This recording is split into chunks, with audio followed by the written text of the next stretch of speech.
Well, hello and welcome everyone to the English speaking programs in Asia information session.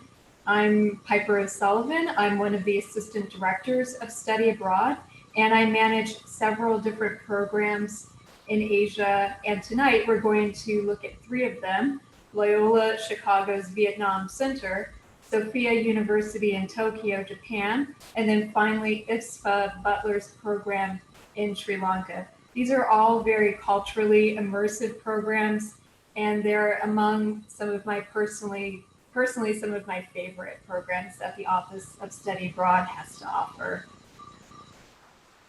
So I've been working at Holy Cross for about 2 years, and I've been very fortunate to learn a lot about these three programs in Asia from students who have studied abroad there. And I encourage you to speak with your peers who have studied abroad so you can gain a better understanding of what it's like to be a student in one of these locations and hear what advice they have for you as a prospective student. So tonight I'm joined by two Holy Cross seniors, Sienna and Daniel. Can you both introduce yourselves? Tell us what you study at Holy Cross and where you studied abroad.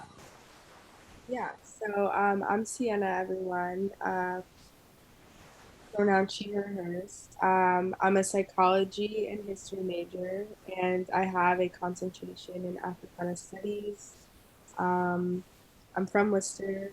I'm in Worcester right now, so yeah.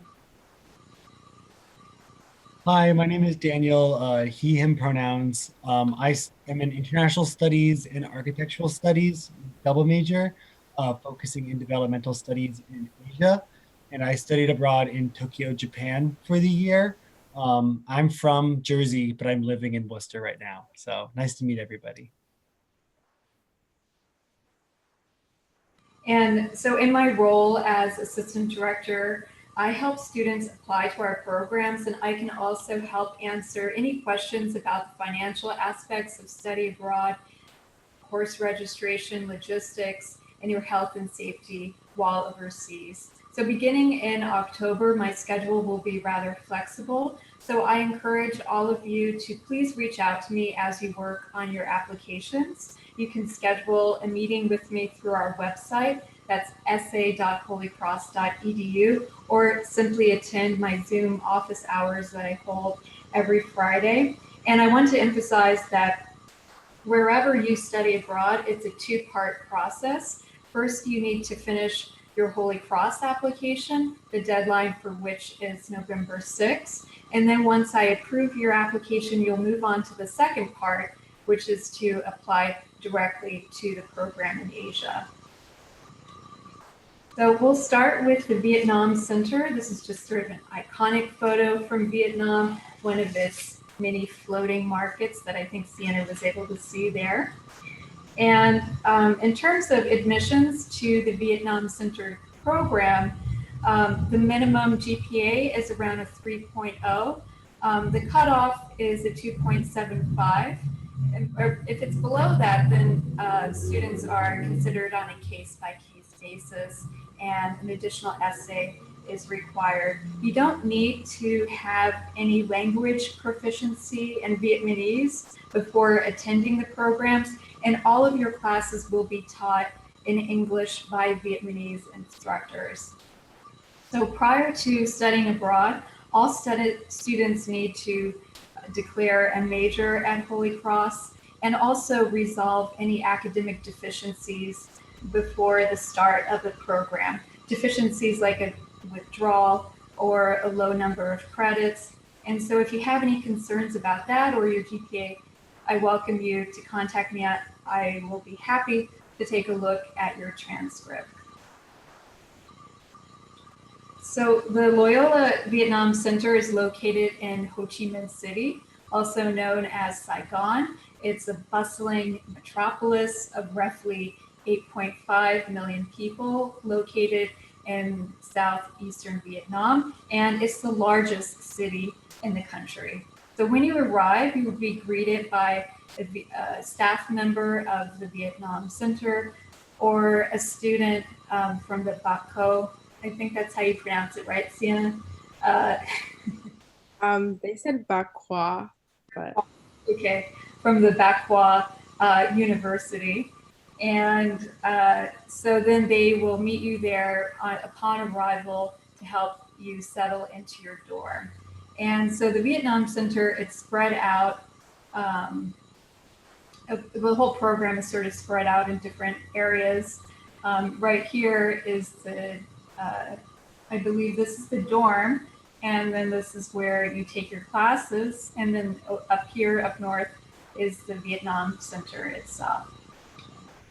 And so you'll become very familiar with these different districts of the city and learn to navigate the area, especially if you participate in a service learning project or an internship.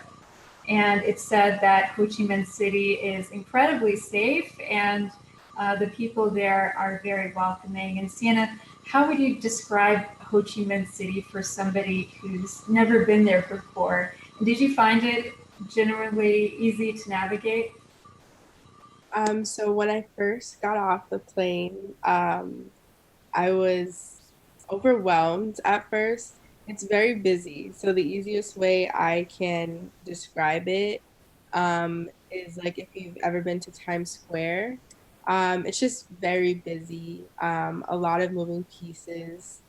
Um, can I share? Would you prefer pictures at the end to make it go smoother or?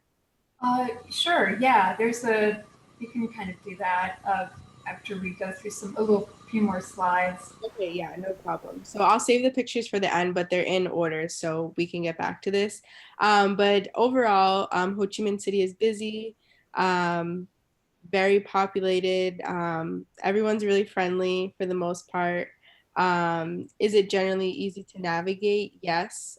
So Piper mentioned earlier that there are different districts. So Ba Qua, where the dorm was in District 10. And then like the touristy area, you can say, was District 1. But once you're familiar and start walking around a lot, it'll be easy. And the dorm is right next to a co-op mart. So it's like just a grocery store that was amazing and had all of our goods. So whenever we saw a co-op mart, we're like, okay, we're home. Great, thank you. So studying at the Vietnam Center gives you the unique opportunity to explore topics in history, politics and development, environmental studies, sociology, and many more through the Southeast Asian lens. There is also a specialization in environmental studies called the Environmental Challenges Facing Our World, Vietnam and the Environment, that is offered during the fall semester. So if you're an environmental studies major, do consider Vietnam as an option. And then in terms of when you can attend the program, it's designed as a semester-only program, so you can either attend in the fall or in the spring.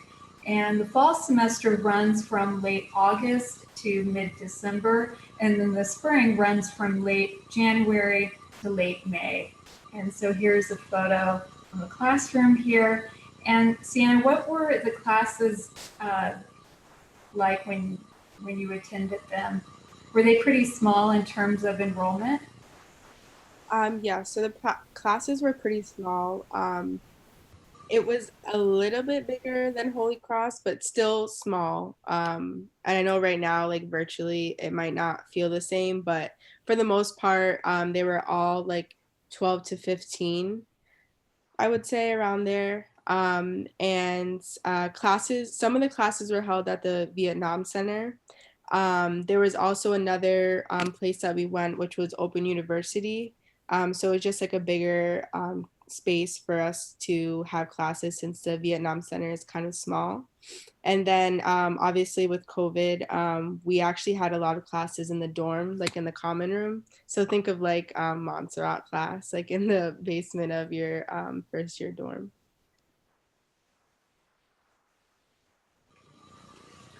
So here is the list of the course offerings. You can see that there are several in environmental science offered in the fall. everything from history of Southeast Asia to literature, culture and politics of development, sociology course, along with a religious studies course, religions of Asia. And Sienna, what was your general academic experience like? And did you have any favorite classes that you took there? Yeah, so I was in the environmental science course, the humans and the environment in contemporary Vietnam. I took the history course, elementary Vietnamese, literature, and sociology. My favorite, two favorites. My first was elementary Vietnamese. It's not a requirement. Obviously, this is an English speaking program to speak the language, but it was very helpful in terms of just getting around and just learning little things quicker. Honestly, so you won't get scammed. Also, just like trying to bargain prices and not just getting ripped off. So elementary Vietnamese was fun to learn. And then sociology, I really connected with the professor, and it was just easier to navigate what was going on in Vietnam. The other ones were obviously all amazing, but I liked sociology. And overall, academics were fine. Um, Pretty similar to Holy Cross, same setup. The professors are used to teaching like at students, and but they really try to accommodate for students coming from the United States because they know that it's a little bit different in terms of like how we lecture. So they were very accommodating. I know that someone that had an academic disability and they were able to have their accommodations met. So yeah, it was an overall very good experience. Yeah, we definitely, as an office, we recommend that students enroll in elementary Vietnamese because it's obviously extremely useful for getting around. And so, sort of like a Holy Cross semester in terms of the number of credits, you'll take either 4 or 5 classes per semester. And these are opportunities to fulfill major and minor requirements, common area requirements, or you can just try taking a class that's completely new to you. So as part of the environmental challenges facing our world, this in the fall semester that I had mentioned, it's an opportunity to also undertake a 15-week research project pertaining to some environmental issue faced by Vietnam. And some of these opportunities might include studying waste reduction and treatment models in the Mekong Delta, assessing water quality to evaluate the impacts of aquaculture, farming on wetlands, examining the ecological systems of mangrove areas, and investigating the occurrence and type of marine litter. So this is considered part of the experiential learning component of the program. Another option is the service learning one, where you volunteer between 4 and 6 hours per week at one of these placements, typically an international NGO, or you can do language tutoring, help out at a local clinic or a Vietnamese orphanage. And I know your program was disrupted by COVID while you were there. Did you have a chance to volunteer a little bit? So I wasn't able to, but with the environmental science course, we actually did a little bit of it as you were talking about like water quality. We went to like a plant and we were able to like observe, and we read some articles and did a little bit of research. But in terms of like this longer commitment, I wasn't able to, unfortunately. So during the course of your semester, you will have at least one opportunity to further explore Vietnam and the surrounding areas during your program.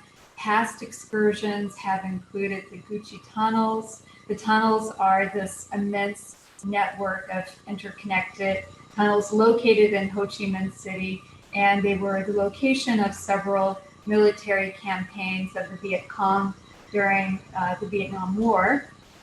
You may take a trip to the Mekong River Delta, and this also includes a visit to a temple of the Cao Dai religion, which is an indigenous religion to Vietnam. That's sort of a mixture of Buddhism, Confucianism, and Taoism.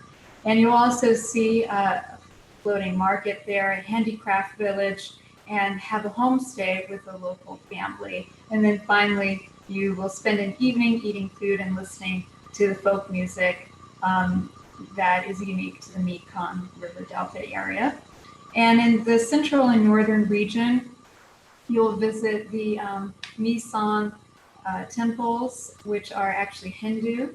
And on this trip, you'll also learn about Vietnam's last imperial dynasty. And on a tour of the capital, you'll see a Ho Chi Minh's mausoleum that is in Hanoi. And then also, they often will take you to Cambodia, where you can visit the Royal Palace and the Angkor Wat temple complex.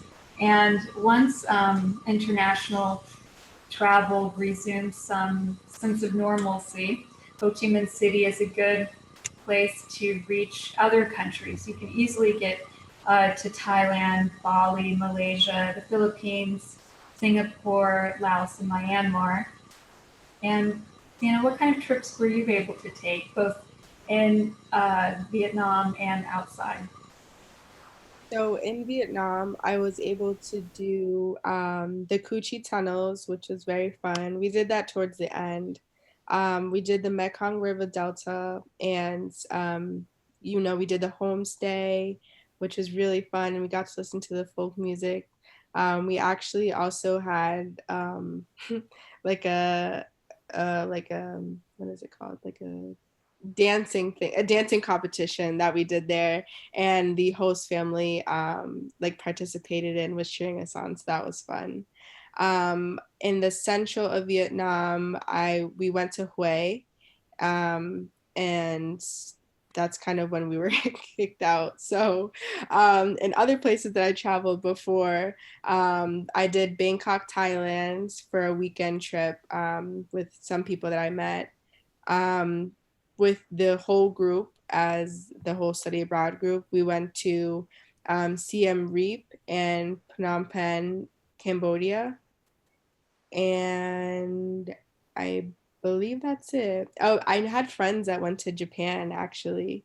They were able to make it there, and I had other friends that went to Singapore. So all of those places are definitely an option. Yeah, it just in one semester, you were able to see a lot. It was really great. So in terms of housing, you will be billed the standard Holy Cross tuition and room, and all students will reside in a Vietnamese university, the Ba Qua residence hall. So your room includes a private bathroom, a small refrigerator, and your own desk and dresser. There's a cafeteria in the dorm, a convenience store, and a fitness center. Students will have 2 or 3 students participating in the Vietnam Center as roommates, and you're also able to participate in student activities offered at the Ba Qua University dorm. I think they have an English club and different athletic games that happen in the courtyard. Meals, you will not be billed a meal plan, so it's up to you how you want to budget for your food, but you're in close proximity to different cafeterias or canteens, family-run restaurants, and street vendors, and the food is extremely affordable. And we encourage students to plan about $2 or $3 per meal while you're there. And there's also a grocery store nearby. And how were the accommodations for you? And how did you like the food? The accommodations were always good, especially when we did homestays. It was just so fresh, especially at the Mekong Delta. Like the fish there was just so good. Um, I had friends and myself a little bit. Some of us ate vegetarian, and that was accommodated really well. Like there's plenty of options for you. Um, Lots of canteens, especially in District 10. There are so many street vendors that can sell to you. They also have essentially the same thing as like an Uber Eats, Grubhub ordeal. A little bit cheaper though, which is great. So a lot of us sometimes at night, if we had like a little craving, we would just all pitch in and order, and they bring it right to the dorm. Um, and yeah, it was great, and it was for a small fee, like I said. And they had Vietnamese cultural food, other Asian like food, and they also had some like American like food, Mexican food. So there's lots of things to explore in every district. There are so many different options. So I was never looking for food, just looking for what I wanted that day. But there are plenty of options. Yeah, it sounds so convenient. So I wonder if you could just talk a little bit more broadly about how has study abroad impacted you personally, academically, perhaps career-wise, and what advice do you have for somebody who's never been abroad before, who's never left the United States, and might be hesitant about this whole idea of study abroad, especially in a place that's so geographically far away from the United States? Yeah, so for me, study abroad, first, personally, I met some amazing friends. And one of them, when they were driving back home, like during COVID, they stopped outside my house and I just waved to them. So even just friendships that you make. I should say I was the only Holy Cross person to attend this program through Loyola University, Chicago. And at first it was a little scary, but honestly, it was so nice to meet so many other people. A lot of the other programs, I know that people go with their group of friends, and that's great. And that's probably such a bonding experience for them. But for myself, I was able to meet like 25 new friends. So why not? Academically, and it kind of just forced me to go with the flow a little more. While they did give us syllabi for every class, especially with COVID, we really just had to go with the flow. You could have already read the assignment for that week, but hey, we don't have that space anymore. We're going to do class in the dorm. We're just going to go with it. So just kind of take it for what it is and try to get the most out of what's given to me. Career wise, getting a job that's flexible, or that I would have, or like I can maybe take like paid time off so that I can travel, even if it's domestically somewhere. I think that's important to me now.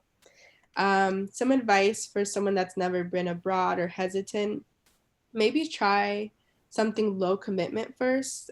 Personally, I did a Maymester, which I don't, if people aren't familiar with, it's after finals in the spring semester, and it's a month-long trip to various countries.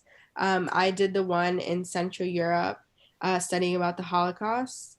So, and that's it's a month long, but it's still lower commitment than study abroad, which can be up to like 4 to 5 months. So maybe trying something lower commitment like that, or even the spring break immersion trips, which are a week long and they're domestic. So maybe just increasing and not just jumping to abroad, and maybe doing it if you can with family first, like taking a little weekend trip and seeing how you feel being away from home.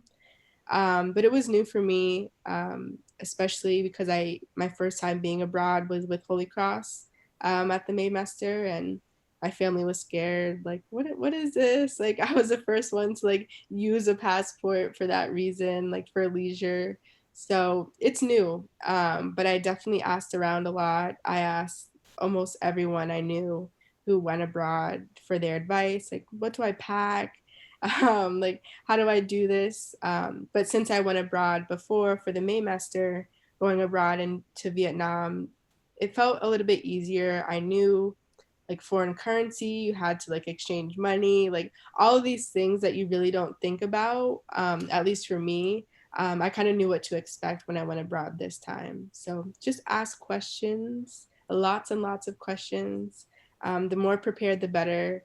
I literally could write someone a packing list now. Like I just wish that even down to the T, like if you have any questions, just reach out to any of the people that went to the program that you're interested in.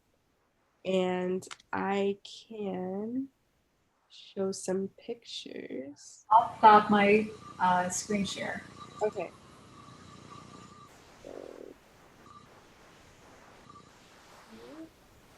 So I followed um,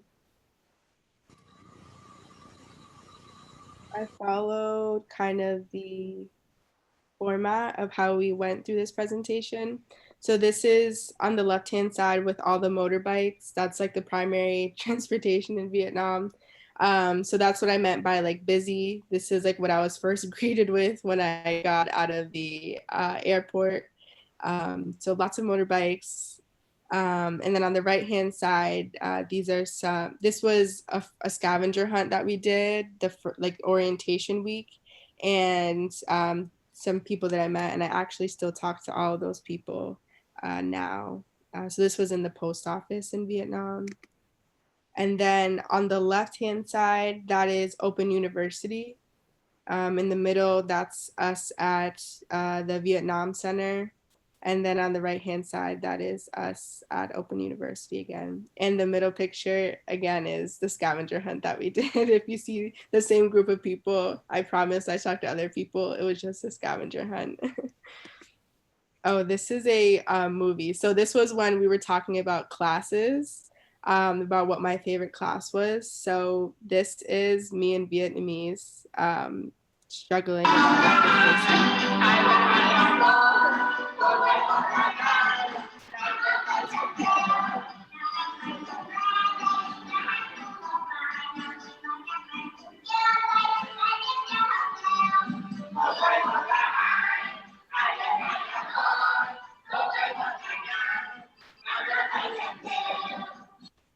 Yeah, so that was me learning. We did a lot of songs. It's elementary Vietnamese. You have to have fun with it. Nobody's expecting you to be a pro. Yeah.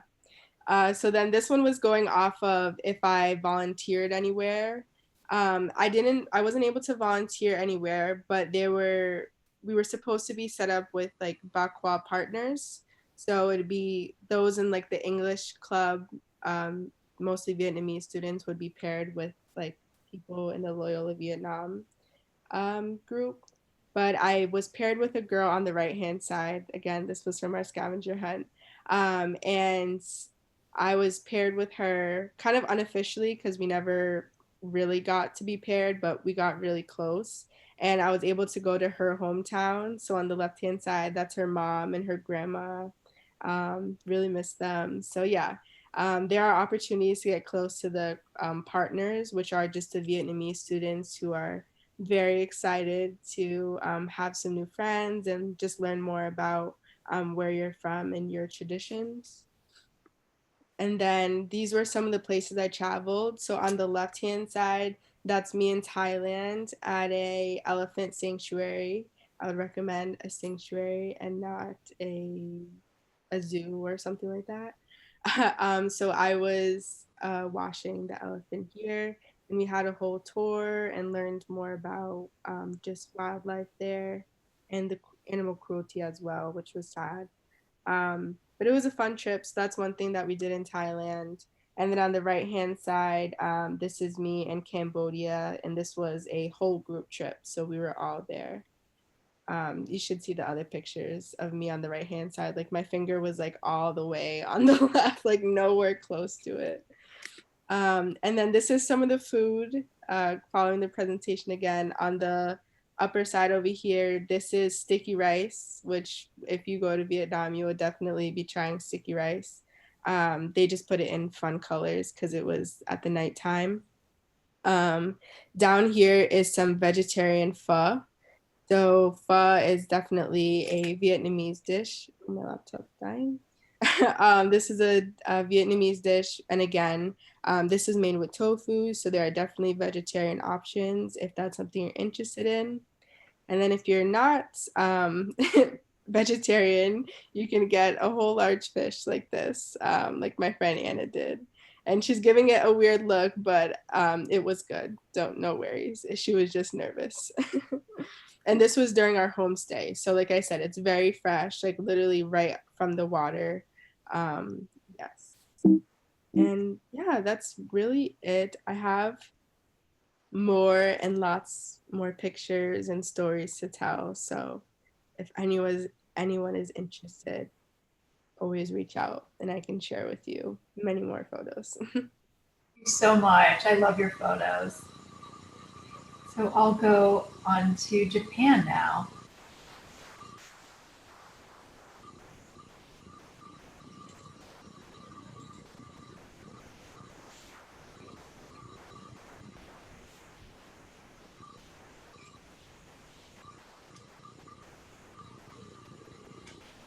So Sophia University is located in the heart of Tokyo, the most populous metropolitan area in the world with 37.8 million people. Sophia was founded in 1913 as a private Jesuit research university, and it's one of the top private universities in Japan with an acceptance rate of 5% for domestic students. Approximately 12,500 undergrad students attend Sofia with around 1,400 graduate students. It's a very international campus with about 1,600 international students from more than 76 countries.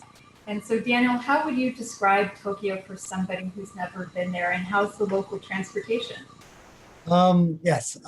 So Tokyo is I love Tokyo so much. It was such like a blur to enter. When Sienna was talking about being overwhelmed when she entered the country, I 100% felt that. How it worked with mine is that they picked me up at the train station with my host family. So a woman from the host family company picked me up at the airport, and even like being guided through the airport, I still felt like the rush of energy. So I would say Tokyo, for someone who's never been there, it's very there's a lot of energy. People are moving, but the city is like well detailed enough and organized enough to help you get around, and that's really because of the local transportation. I'm like a big nerd about subways and stuff, and Tokyo has the absolute best subway system, and getting you around everywhere is amazing. When you enroll at Sofia, one of the first things you do is get a student pass card for your subway, which means that you are prepaying for around 6 months for like unlimited train trips from where you live to school. So you slowly learn your route to school, depending on how many transfers you have. And then you slowly build your network of understanding of local transit from there on out. So for myself, I lived in like kind of the western part of Tokyo, and Sofia is right in the middle. So I knew a lot about the western half of Tokyo, and then my friends lived on the eastern half. So as I slowly got more comfortable with local transit, you start to spread out. And that's kind of how you begin to look at Tokyo as like a huge playground of energy and excitement, all connected by all these subway stations. So that's Tokyo. So with exception to your Japanese language class, the language of instruction is English for the rest of your classes. So study abroad students enroll in either two faculties or divisions of the university, the Faculty of Liberal Arts or the Faculty of Science and Technology. And with regard to accommodations, you'll be living off campus with a Japanese host family. Financially, you'll pay the standard Holy Cross tuition, room, and then 3/4 of the Holy Cross board fee, since your family will provide 2 meals per day, breakfast and lunch, breakfast and dinner. So the study abroad program at Sofia is an academic year only program, so you can't attend for a single semester. So you'll typically arrive in Tokyo in mid-September. You'll have your final exams for the fall in late January. And then the spring semester starts in early April and finishes in late July. So their academic calendar is a lot more spread out than ours. Daniel, what was it like living with a Japanese host family? How were your accommodations? I think the host family was definitely one of the best parts of study abroad, but it definitely is a very intimidating process. I really lucked out. I had a super friendly host family. I remember like my first dose of culture shock, I think in Japan was I got off the subway from the train station to the local station where I lived at, which is it's called Nishiogi Kubo. But I got off the train and then the lady that got me there from the host family company is like, all right, your host family will come pick you up. Like just wait at the train station and she'll find you. And so in my like American brain, I'm like, she's gonna come in with like an SUV and take my train and my bags. She comes up with a bicycle and like a baby carriage in the back. And she straps my suitcase into the baby seat like it's like a child. And then I try to just carry my other suitcase behind me as I like chase behind her with the bike. And that was my first like, oh, I'm really here and doing it. My host family was amazing. I live with a mom, a dad, and then a 5-year-old little sister and a 7-year-old little brother. So they were really amazing. The mom spoke a little bit of English, and then no one else really spoke any English. So I was able to like kind of work my way into it. I like from September to October, I could speak Japanese, but I was too scared to. And then by the end of like, I would say by like January, I wasn't like really speaking any English unless like it was absolutely necessary, not because I was trying to challenge myself, but more just because like it just became easier for all of us. So I think that the host family part is a really cool, not only for language, but also like in the early parts of study abroad, it can feel a little isolating and it's kind of challenging to move to a new country. So you kind of automatically have these friends and these people that are not only there to watch your back and help you get used to a new culture, but it's just like a lifelong bond. And I still reach out to my host family and check in on them and see how they're doing. And it's nice to know that you always have like a connection back home that is like almost like a not like a second family, but they're closer than just friends. It feels very nice to have them back there in Japan. That's really nice to hear. So there are two ways you can structure your classes when you attend Sophia. The first way is to enroll in intensive Japanese and then also take 3 English taught courses that same semester. So that will be the equivalent of 4 fully cross credits. And then the second way is to just take the regular track Japanese course, which is fewer hours per week, and then enroll in about 4 classes that are taught either by the liberal arts or the science and technology division. And Daniel, I know you took, I think, regular and then intensive while you were there, right? I took intensive both times. Oh, okay, okay. So here are some of the subjects that you can study there. In the liberal arts division, you have everything from art history to film, poli-sci, religious studies, economics and accounting, sociology, anthropology, and then you can also study the hard sciences, chemistry, physics, biology, as well as computer science. I should say that unfortunately you can't study psychology at Sophia University because those classes are taught only in Japanese and required fluency. So, Daniel, I know you took a variety of different classes while you were there. What were some of your favorites? Yeah, so as an international studies and architecture, I kind of dipped into both fields. I focused mostly on Japanese history and economics while I was there.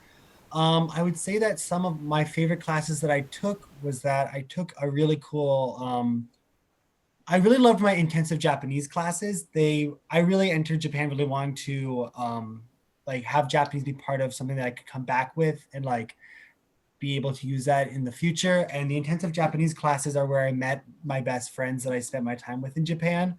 So like we all bonded and we would eat lunch together and you study together.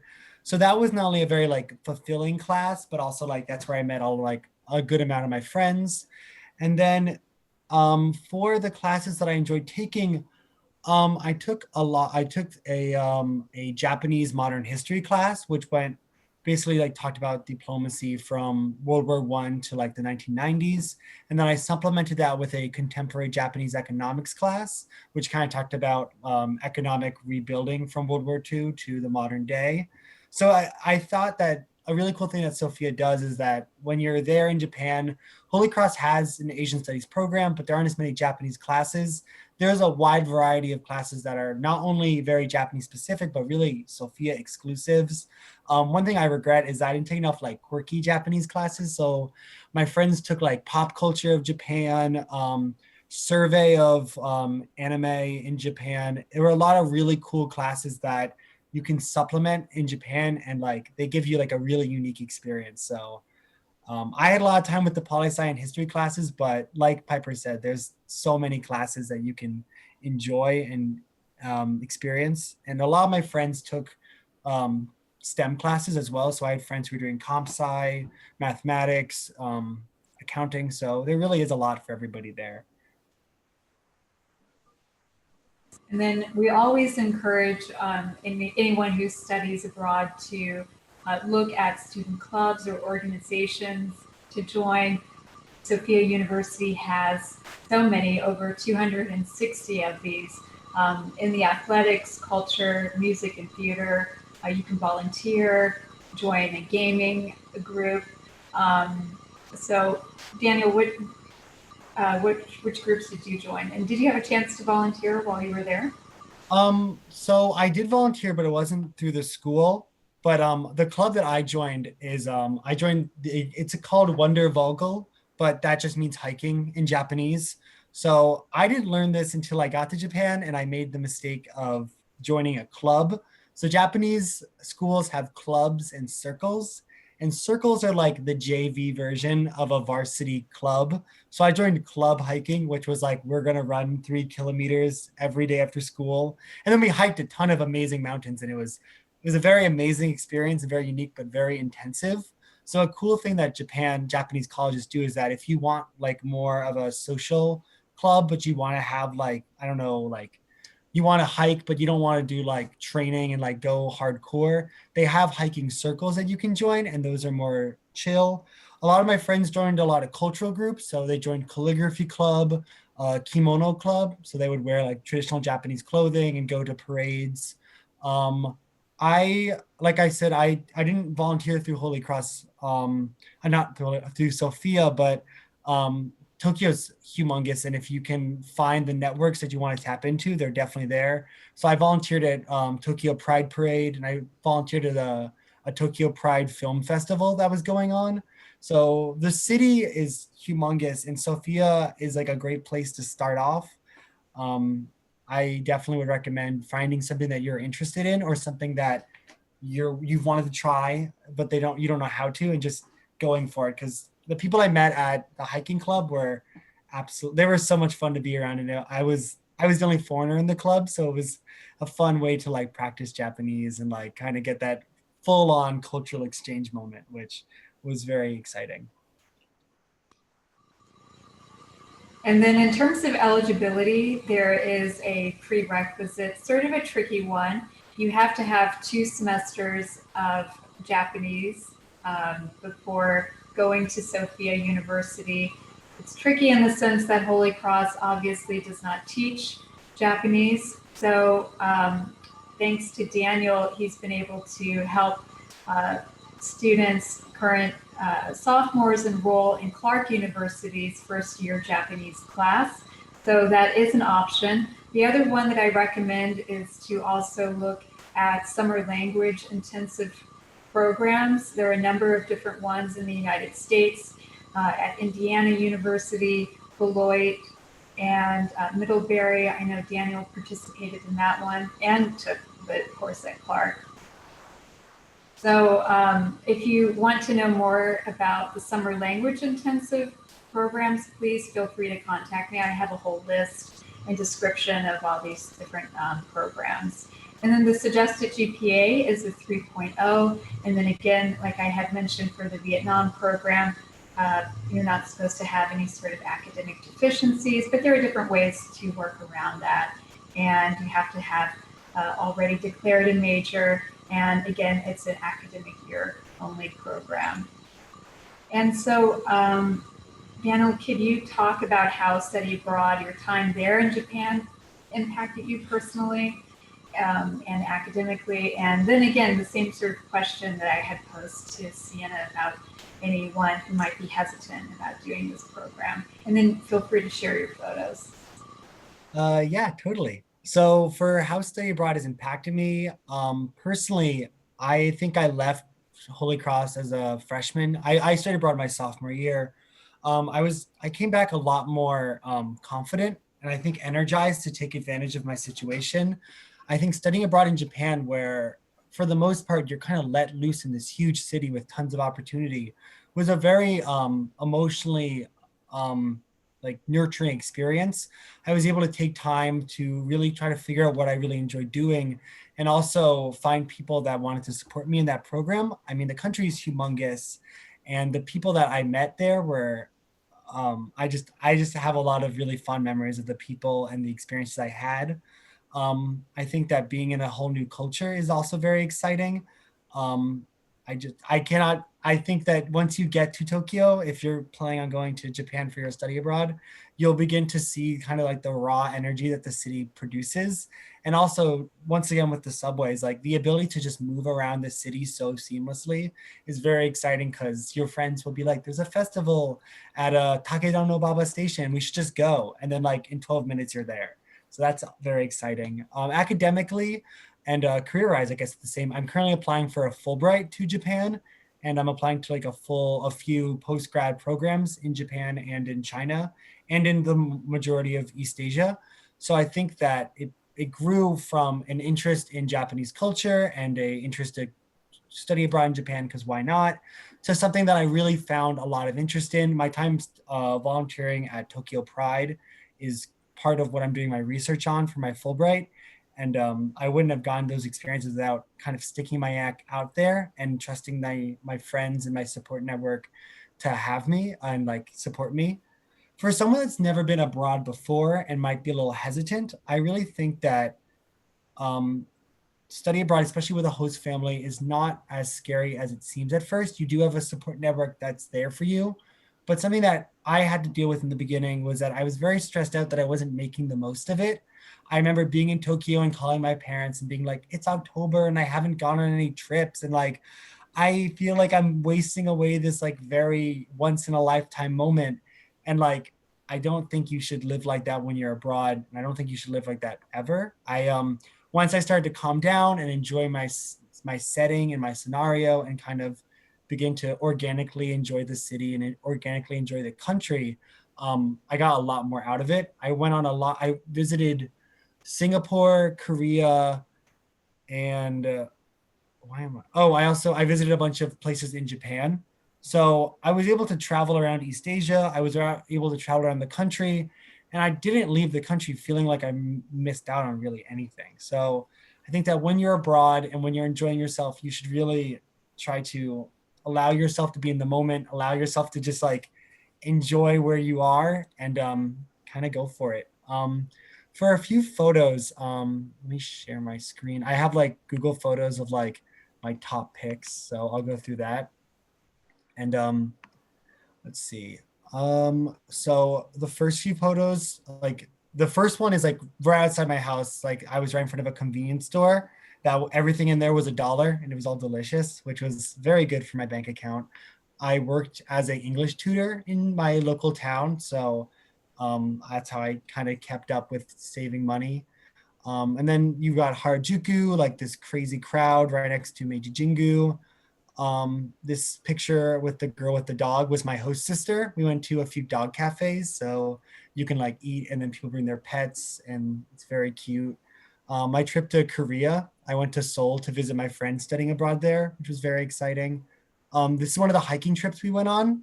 So as you can see, like it was very intense, but also like well worth it. I wanted to see the beauty of Japan. I got it. Festivals were a big part of Japan. Our house had a pet lizard. So this was our pet Sarusu. And this is my host brother holding him. I went to a lot of hot springs. I'm a big fan of like onsen and hot spring culture, which was nice. This is me at like a a natural hot spring where you bathe. My hiking club, we ran a marathon together. That was very exciting. Here, just pulling it up. My laptop is very slow. Oh, there it is. So that was very exciting because I'd never run like long distance before, and they were just like, "Let's do it." There I am, very clearly the American in the rough, but it was very exciting. What else? So these were my time in Singapore. My parents came to visit me. I visited Kyoto. Um, Actually, Holy Cross, my freshman year, had a student from Sofia come to Holy Cross. Her name was Maho. And so we connected when we went to Japan. We went to Kyoto together. This is us falling asleep on subways in Kyoto, which was very a common occurrence in Japan, I think. I mean, I'm sure she might be happy if I showed that photo. And then my last thing was I went on like a really big trip to Yakushima Island, where if you are a fan of Ghibli movies, the movie Princess Mononoke was based off that forest. So we hiked this gigantic mountaintop, and then from the bottom of Japan, I took local trains to the top back to Tokyo. So I was able to host family with my host family from Tokyo. Her friends from kindergarten wanted to meet Americans. So I stayed with them in Hiroshima, which was a very exciting experience. And I don't know, Japan was like a very inviting country. I worked at Pride, my friends just visiting Japan. But it's a country that is very exciting, both like where tradition meets modern and also just like there's so much to see and do. Maho and I were big baseball fans, so we went to see a lot of baseball games in Tokyo. And just the last picture is my friends from my Japanese language course. On our last day in Japan, we all went to a fireworks show. And so some of us wore traditional Japanese yukata and kimono. So this was a picture of us posing before the last fireworks show in Japan that we had. So very good time. I would definitely suggest Japan if you're interested. And like, if you ever have any questions, if you don't, you can ask Piper and she'll get you in contact with me. And I love talking about Japan. I have tons of stories and I can't gush about it enough. So please feel free to contact me whenever. Yes, I know you have another meeting coming up at 8 o'clock, so I'll let you go. Thank you so much for your time, Daniel. It was great having you here. Like Daniel said, if you have any questions about the program, you can write to me and I can then share them with Daniel, or you can talk to him directly. But I am going to now move on to the Sri Lanka program.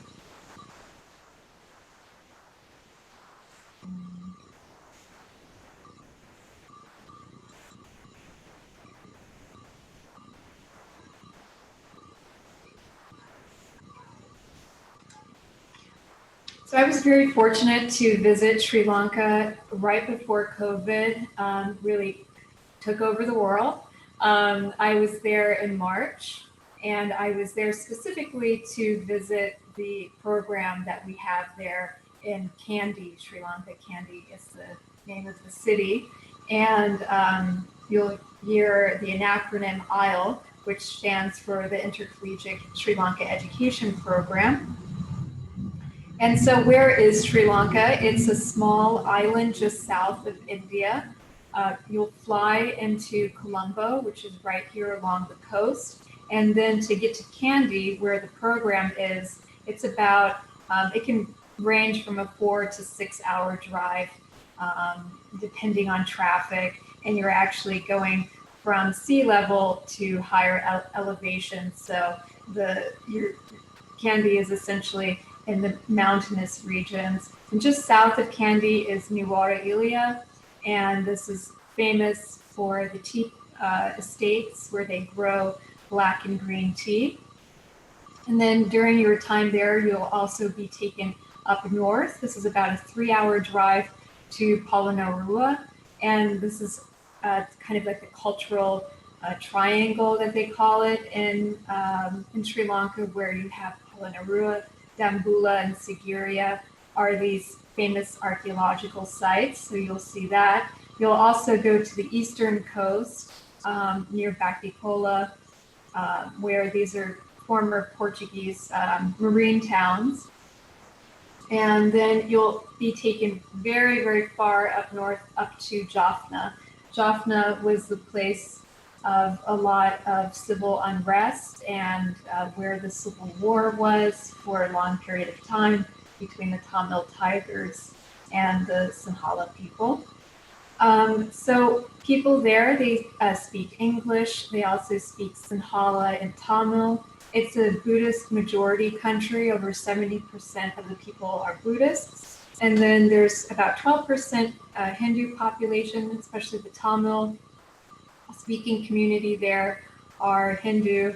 And then there's a sizable Muslim and Christian community there too. So my first impressions of Sri Lanka, it's just incredibly green. It was almost overwhelming for the senses. This is a typical road that you'll see from Colombo to Kandy, where you just see forests of banana trees. And then these are the some of the tea fields that you see down south. And it's very multicultural and religiously diverse. In a lot of the temples, you'll see depictions of Hindu deities and gods alongside depictions of the Buddha in one space. There's also a Muslim quarter of the city of Kandy where the Muslim community lives, and there are mosques there. And then I saw a lot of churches, especially in Colombo. And so this is a place where you'll be living. Kandy is built around this lake, essentially, and these orange rooftops hold the most important spot in Kandy, which is a Buddhist pilgrimage site. It's a temple, a Buddhist temple that holds the tooth of the Buddha. So a lot of Buddhist pilgrims come to Kandy to give devotion to the relic of the Buddha there. And then these are just some general photos of what Kandy looks like. There are lots of street vendors. It's famous for its orange coconuts and this girl selling cashews that grow locally. Part of the program in Sri Lanka is that you live with a host family. And so this is sort of your typical Sri Lankan home. The families that you'll be living with, they all speak English, and they've been hosting American students for a long time. And then this is where you'll have your classes. That's at the University of Peradeniya. It has a beautiful outdoor amphitheater where the theater group performs, a gym, an Olympic-sized pool, outdoor dining facilities, and cafeteria. And then this is just a typical classroom there. And so these are your instructors. I got to meet all of them while I was there. And including this woman here, her name is Kunda Saleh, and she's a Buddhist nun who teaches the religion and ritual in everyday life. But how the curriculum works is that you spend the first month studying Sinhala, or you could take Tamil. And then after that first month, you enroll in an elective class, 2 elective classes in one of these subjects. It can be women and gender, traditional medicine, biodiversity, modern politics. And then finally, the program ends with a 4-week independent research project that is required and self-designed. And the IEL program also has like a center. So this is where we had the dinner that you just saw me with the professors. This is a typical Sri Lankan meal. The food is exceptionally good. And at the IEL Center, there is a small research center that's very useful, especially for your independent research project that you do. And you'll just see incredible flowers blooming all of the time. That's sort of biodiversity. Next to Kandy in Kandy is the Royal Botanical Gardens. It's absolutely huge. It would take like 4 hours to walk around this place. But if you're interested in botany and plants in general and that sort of biodiversity, you'll be visiting this place at least 4 times if you enroll in the biodiversity class. I really enjoyed seeing especially the orchid room there. This is Nuwara that I had mentioned in southern Sri Lanka, where you have the tea estates. They've been growing tea here for a very long time. A lot of the tea plants age between 40 and 60 years. This is a pile of green tea, and this is a retired tea worker, and this is inside one of the factories. This is an excursion that you'll take up to Polonnaruwa, the archaeological sites. It was the former capital of the Chola Kingdom.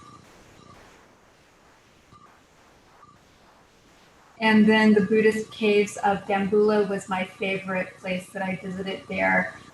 The caves are just carved on the side of this enormous rock, and it's considered one of the UNESCO World Heritage Sites. So there's about half a dozen caves that you enter that are full of Buddhist statues and pagodas and Buddhist murals painted throughout. So in terms of the details of the program, a 3.0 is preferred in terms of GPA. You can either go for the fall or the spring semester, so it's sort of like the Vietnam program in that way. It's not an academic year program. You would go from late August to mid-December or late January to mid-May. And then you'll essentially have 4 classes or 4 grades that appear. One is the Sinhala or language class, your 2 electives, and then finally your 4-week independent project is graded as well and counts for a full Holy Cross credit. And then in addition to all of these excursions that you take, the ISLE Center also arranges Kandyan dance lessons, cooking lessons, Buddhist meditation, and then also I wanted to just say that in terms of the host families, they provide 3 meals per day for the student, and the Sri Lankan cuisine is generally vegetarian, although they also eat fish frequently. And so breakfast and dinner are eaten at home, and your host family will provide you with a packed lunch each day. So on to just sort of general finances. I know it's past 8 o'clock, so I'll work through these quickly. There's no additional fee to study abroad. Billing, you're charged Holy Cross room and tuition. If you're the recipient of financial aid, that transfers over to your semester or your year abroad. We do provide students with an activity budget, $175 for the semester, attendees $200 for the academic year. And essentially this money is to help cover the costs of joining any cultural activities or a club or sports group. And then with flights, you buy your own round trip ticket, but we provide you with a travel credit that's applied to your Holy Cross bill. That is the cost of an average round trip from Boston to your destination. And then you're responsible to obtain your visa to study abroad. For the Vietnam Center, I believe it was $175. And then for the one required at Sophia University, the fee is $65. And then for Sri Lanka, the visa fee is about $260. So speak with your academic advisor. There is an academic advisor for each department on campus, and you can find a list of who these professors are listed on our website, sa.holycross.edu. And then the application process is pretty straightforward. You write a personal statement, which is just a 2-page essay about why you want to study abroad. And we require 1 letter of recommendation. You upload your unofficial transcript from STAR. And then again, the deadline is November 6th. And then I'll help you apply to the program or the host institution directly when we reach that point after I approve your application. And then much later come the pre-departure meetings that happen where we talk about logistics and the visa and finances in more detail. So please get a passport if you don't already have one, or if it looks like it's going to expire soon. you can renew it. And the Office of Study Abroad closely monitors the COVID pandemic every week. Safety is our top priority. We won't send you abroad if it doesn't meet our health and safety standards. And along those same lines, every Holy Cross student will pay a fee less than $200 for international health insurance and emergency assistance. And it's called International SOS. It's a very comprehensive plan, and Cigna is the healthcare provider.